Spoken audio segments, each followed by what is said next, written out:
How's it going, guys? This is Eagle Guy 7, and today I'm going to be showing you some adventures that I have recorded during my single player world exploration project. Now, this took me actually a few hours in total, but I cut out clips or I recorded clips rather, where I found igloos, temples, and other jazz, which you will find all in this video right here. So this is an igloo. As you saw at the beginning, I showed you the outside. At the top, at ground level, is a bed, furnace, crafting table, all the stuff you need to survive, basically.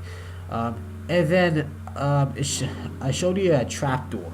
Now that trapdoor is actually hidden under a piece of white carpet. I should have really showed you the igloo before I actually, went inside it and messed around. But I didn't mess around. I didn't mess around with the loot or anything like that. So I went down to the bottom of the basement, as you can see over here, and found a golden apple and some other random jazz. Now you can see that there's a brewing stand right over here, and as a matter of fact, I know that there is a weakness potion in every brewing stand in an igloo. Same for the golden apple. Oh man, that's such a bad explanation. But as you can see, there's a zombie villager. You use a weakness potion and a golden apple to convert that zombie back to a villager. The potion of weakness makes the zombie vulnerable to the golden apple, and then so long as bad happens to the zombie or whatever, it will turn into a villager in a few minutes. And you can see that by the villager zombie shaking or having spasms or whatever. Here I found a cave that was by the igloo, but I didn't want to explore it since my inventory was pretty full as of the moment, and I did not want to die with 31 levels of experience and a totem of undying in my inventory. Now it is true that I can use the totem of undying to resurrect myself, but like I don't really have super important stuff here other than the loot that I got, so what's the use? And yeah, so I go back up, I guess to sleep, to reset my spawn point basically, and then right now I'm just waiting for the zombie villager to convert, and igloos are very hard to find. I've only found one so far. They usually spawn in cold, mountainous areas, snowy areas. But this one I unusually found out in a snowy plains biome. So I guess I was very lucky that time. And yeah, I'm taking the brewing stand. Villagers don't need it. So yeah, it's only a matter of time before the zombie villager converts. And you know what? I'm gonna cut to that clip right now. So I'll see you in the next clip. All right, peace. So yeah, we're back, and the zombie villager is now a villager, a cleric villager, same as the guy to the left. And I guess I just had to release them since there's really nothing. There's really no zombie or whatever that can get them here, as long as there's torches to light up the basement of this igloo. And can't really do anything to them or with them, bring them home or anything like that, because my village is like far away, thousands of blocks away from here. So I'm just gonna leave them here, and yeah. So the next clip will be about a temple that I found. So I'll see you then. Alright, so we're back to a desert temple that I found, partially covered with sand. So I go in. There's really nothing momentous that happens here. It's just me mining my way into the bottom of this tomb. So there's a tomb under this clay, a star or whatever it is. Now desert temples have a one simple trick basically up your sleeve, which if you know, you can easily bypass. And at the bottom of this hole or burial tomb, there is a stone pressure plate. Now what happens when you step on it? Under that pressure plate, or that slab of collection of 9 sandstone blocks, there are 9 blocks of TNT. So when you press the pressure plate, that would activate the TNT, and since there's no real way they can get out, you basically blow up and die. So simple trick is just destroy the pressure plate, and the TNT trap cannot be activated. So I looked through the chest, and I finally found my first saddle. Now here's a problem though: the inventory space. So if I had a mod or whatever that had like backpacks, whatever, it would be super easy. But this is vanilla Minecraft with vanilla rules and all that jazz. And what is amazing here is I found 3 saddles. 3 saddles, and before this time I had none. I have tons of horses and all that jazz near my spawn place, or my home. So that's basically what I found in this temple. And let's go down to another clip of another temple, I guess. And here's the next clip. This is another temple which I was somewhat careless in going into. There were like a total of 4 or 5 creepers in this temple. I don't know what was up with it. These are probably jihadists, whatever. Should not have said that, I'm so sorry. By the way, that shield block did not work. I lost 8.5 hearts right at the within a few seconds.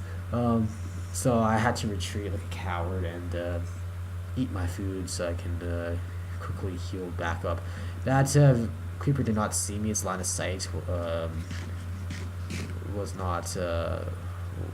able to see me, so I was able to get out scot-free basically. So I had to wait. I waited until most of my health was back. Just a lava pool, by the way, is right by the tomb, and I just shield block, and the creeper's explosion basically doesn't do anything. Then destroy a few blocks. So yeah, I guess the creepers gave me a bit of a scare there. I should have probably had my token of undying in my hand when that creeper exploded and dealt 8.5 hearts of damage to me. But I was in a state of shock. I was panicking, so I just ran out of there. So yeah, the same old tactic happens here. I do the same old pickaxing around the tomb just to create a staircase to go down. And of course, eventually I would destroy the stone pressure plate. And this is what I love about exploring. Finding these temples and stuff gives you unique loot that you will not find anywhere else other than, say, strongholds or other places where, then again, you have to explore. And here's a case of having to choose what you keep or what you can't keep. I had lots of stuff that I wanted to keep, like saplings of different trees that I don't have anywhere else near my place. I want to keep those. There's tons of tons of horse armor and golden apples in this temple. This was amazing. So I love the saddles that I found with the last desert temple. I found the armor to give my horses better defense when I ride them. So this is just crazy loot. Crazy loot. Better than many loot finds. One foolish thing I should have not committed was to leave the 1 diamond in the temple.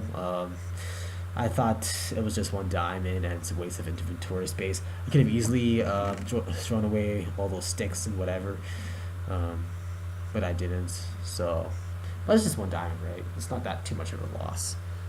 But yeah, that's basically what summarizes this temple find. Let's go to the next one. And we're back with, you guessed it, it's going to be, oh, never mind, this is not a Jungle Temple club, this is a parrot taming club. Oh, my soul. So, this is the first time I found parrots. Parrots were introduced to Minecraft 1.12 in the Java edition, or the PC version, and you can tame them with seeds. This one was pretty much the first parrot I found. It's a nice green Mountain Dew color, so I really wanted to tame it. But this guy took lots of seeds, but turns out that seed turned out to tame it. Now, parrots, you can right-click them to make them sit down, or let them wander around freely. Now, they will follow you. If you're too far away from them, they'll. Oh yeah. By the way, is that parrot's perch on my back? Awesome. Um, yeah, that's all the club I got. So I'll go to the next club. And yeah, we're here at the jungle temple. Now here's the thing. This jungle temples, I'm not very familiar with. So like desert temples are my favorite kind of abandoned places, I should say. I guess like the ancient Egyptian culture and all that jazz. So I know pretty much all there is to know about desert temples. Same for igloos, since I've watched a YouTube video about that. But jungle temples, I wasn't very, what do you call, zealous about. I didn't really I didn't really take the pains to know a lot about it. So I knew that there were two rooms or two chests, at least two chests in the jungle temple. One is at the bottom, like the official tomb or whatever, the king who was buried here. The other one is a secret passage. So you'll see eventually what I'm talking about. But this parrot, I tried to. Well, first I went down to the basement or whatever, just to light up the place, make sure no mobs spawn here. But and also cleared the foliage. But I also wanted to make sure that that parrot was safe, because I know there's an arrow trap here. I don't want the parrot somehow following me and then somehow getting shot with the arrow, because a parrot has only 3 hearts, I believe, of health. So an arrow. Oh yeah, by the way, that parrot's just standing on my shoulder. Really cool thing. Parrots are so cute. But yeah, parrots could quite easily be killed with just one full arrow shot. Now, of course, the arrow traps here are made of dispensers. I'll show you later on. But I wanted to make this parrot sit down instead of wander around so that it stays safe. So I finally got that guy to sit down. So yeah, here's the arrow trap. See that tripwire thing? Snap the wire, arrow gets shot. And the arrow gets shot from that dispenser to your right. There's also a dispenser to the left, right behind that chest. And the redstone here is what activates it. Here's another tripwire trap. I actually go in front of it just to show you how the arrow trap works. And of course it doesn't do any much damage because I have full hull, iron armor, and all that jazz. So yeah, this dispenser here only had 2 arrows, but the dispenser that was protecting the chest had 10 arrows, I believe. Yeah, not very lethal, just a minor nuisance basically.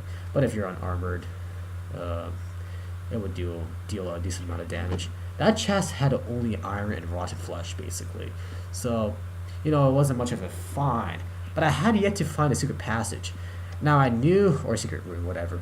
Now I knew that these 3 levers were supposed to like open some kind of passageway or whatever. But one mistake I made was I thought that it was in the basement. I thought the secret passage was in the basement of the temple. It was actually just in the first level, basically. And I did look around, but I didn't look around very good. It's actually right by the steps. I didn't know that. And I don't know why I kind of thought the secret passageway was out here somewhere. So I kind of cleared some dirt blocks and all that jazz. Really not being the smartest. But yeah, so I play around the levers. I think the correct combination was the left and the right lever, or the right and the or left and right, something like that. But the middle lever was it was a dummy, I guess. Like it was not connected to any redstone, as you can hear from the lever actions or whatever. The middle one does not produce any sound. And again, I go back to the back, trying to find the secret passage that was never there. So I really should have looked this temple up on Wikipedia or something like that. There's a great website that I found that gives basically all the information you need to know about a certain mob or block or whatever, anything in Minecraft. And I go there for most of any extensive knowledge or whatever that I want to learn about Minecraft. But yeah, I spent a few minutes looking around. This is pretty embarrassing. And I probably could have cut this clip a little shorter just to save time. But I just wanted to show you that not all so-called veteran players know everything. I did not know about this temple. I did not want to like destroy all the blocks just to find a secret passageway. But eventually, I actually do get frustrated and what do you call, destroy some blocks and stuff. But right now, I'm just trying out different combinations of levers. Really embarrassing, actually. I guess I was like a little kid, you know, having lots of fun with puzzles and jazz. I just wish that main temples were more lethal, like their traps and stuff. Like, say like a lava trap, you know.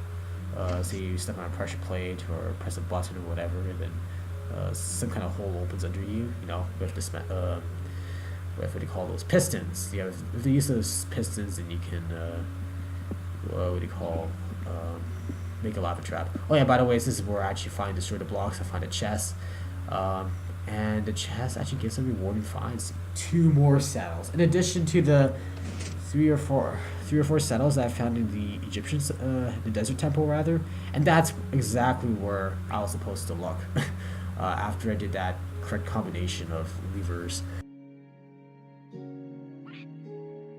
Well guys, thanks for watching.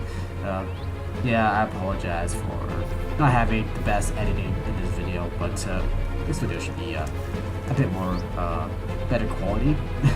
So yeah, have a good day. Thanks for watching, and yeah, see you then, and peace out.